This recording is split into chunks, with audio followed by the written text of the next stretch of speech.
Je m'appelle Stéphane Courtemanche, j'ai 37 ans, je suis agriculteur sur la commune de Sailly-sur-Bray dans le Loir-et-Cher.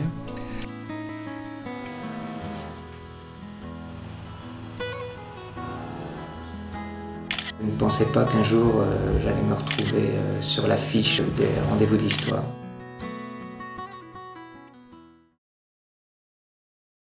Comment nourrir les hommes sans détruire la planète? Alors que nous serons 9 milliards en 2050, Sylvie Brunel, géographe et écrivain, apporte des éléments de réponse. Bonjour Sylvie Brunel. Bonjour Pauline. Merci d'avoir accepté notre invitation. Alors selon un rapport des Nations Unies, publié dernièrement, près de 900 millions d'hommes souffrent actuellement de la faim dans le monde. Comment est-ce possible qu'autant de personnes souffrent encore de la faim dans le monde ? Vous savez, la production alimentaire mondiale n'a rien à voir avec le nombre des mal nourris. Les mal nourris, ce sont ceux qui n'ont pas de pouvoir d'achat. Ils vivent en majorité dans les campagnes et sont trop pauvres pour être des consommateurs. Et est-il possible d'éradiquer la faim dans le monde? Chaque fois qu'un pays a misé sur l'agriculture, chaque fois qu'il a investi dans la petite agriculture familiale paysanne, les résultats ont été extraordinairement rapides. Alors, en 2050, nous serons 9 milliards d'hommes sur la planète. Pour que tout le monde puisse manger à sa faim, certains disent qu'il faut produire plus, d'autres autrement. Quels changements sont à votre avis indispensables ? Nous devons mettre en œuvre ce qu'on appelle une agriculture de précision, c'est-à-dire que toutes les agricultures doivent être mobilisées, pas seulement l'agroforesterie, mais aussi les grandes cultures, pas seulement l'agriculture de proximité, mais aussi les grands échanges internationaux, parce qu'il y a des pays structurellement déficitaires, comme le Maghreb ou le Proche et le Moyen-Orient. Mais c'est possible de nourrir le monde, nous avons les moyens de le faire, simplement, il faut produire plus avec moins, donc mieux. Et alors dans ce cas, faut-il changer notre modèle agricole ? Vous savez, notre modèle agricole il est déjà en train de changer. Après la Seconde Guerre mondiale, ce qu'il fallait, c'était produire beaucoup pour nourrir le monde. On ne s'est pas vraiment préoccupé des moyens. Et c'est pourquoi on a mis en œuvre cette agriculture dite productiviste. Aujourd'hui, il y a une véritable mutation dans toutes les campagnes du monde, et particulièrement en France, les coopératives agricoles sont en train de mettre en œuvre une révolution écologique que le grand public ne connaît pas, ce qui fait qu'ils continuent à accuser les agriculteurs, à mon avis souvent à tort. Dans votre dernier ouvrage, Géographie amoureuse du maïs, vous dites que le maïs peut sauver le monde.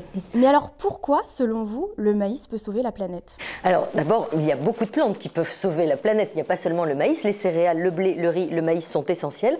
Ce qui m'a surpris, c'est que le maïs est classé comme céréale secondaire, contrairement au blé et au riz, alors qu'en Afrique et en Amérique latine, c'est la première céréale antifamine. C'est pourquoi j'ai voulu faire ce livre pour réhabiliter le maïs. Mais évidemment, même s'il a beaucoup de vertus, je ne pense pas qu'à lui seul, il va sauver la planète, mais il va y contribuer. Merci Sylvie Brunel. Merci Pauline.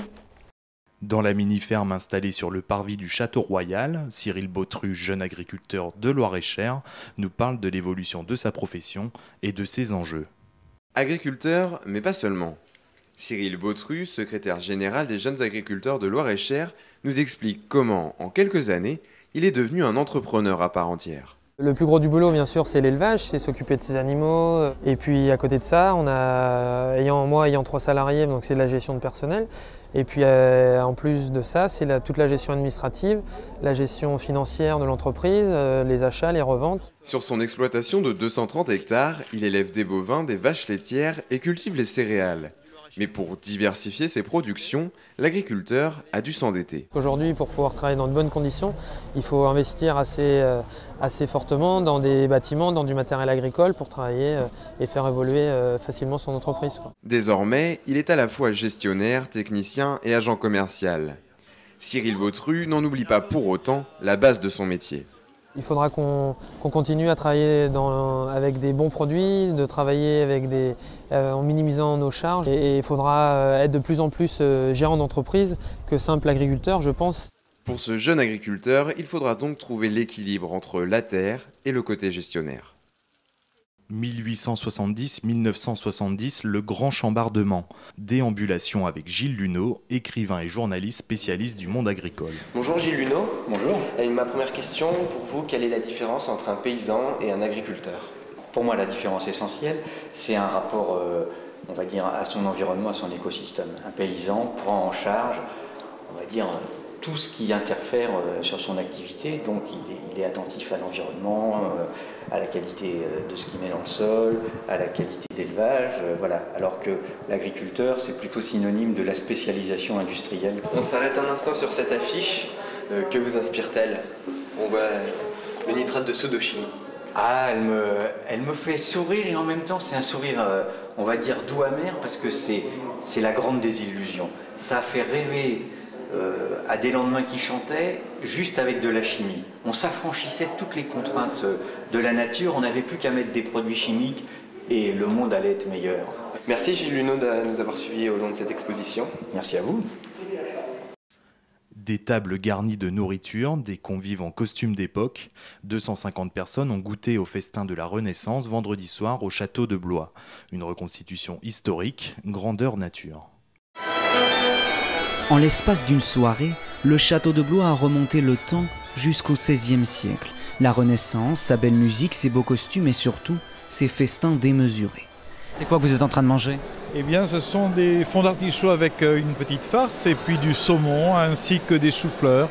Et même si quelques anachronismes nous ramènent à la réalité temporelle, le menu préparé par 25 étudiants en hôtellerie est un sans faute historique. Dans l'ensemble, oui, on essaye de se rapprocher de l'original, enfin de l'imaginaire en fait, qu'on pourrait en avoir. Ça devient presque pantagruélique, hein, c'est-à-dire on fait bombance. 20 kilos de courges, 25 kilos de coin, une quinzaine de plats différents, bref, pas de quoi effrayer les convives. C'est copieux, mais on trouve toujours une place quand c'est bon. Pour les gros appétits, le festin de la Renaissance n'aura donc pas failli à la règle. Manger, manger et encore manger. À l'affiche de cette journée, la conférence de clôture à 17h, l'hommage aux paysans d'Éric Orsena, président des Rendez-vous de l'Histoire 2012.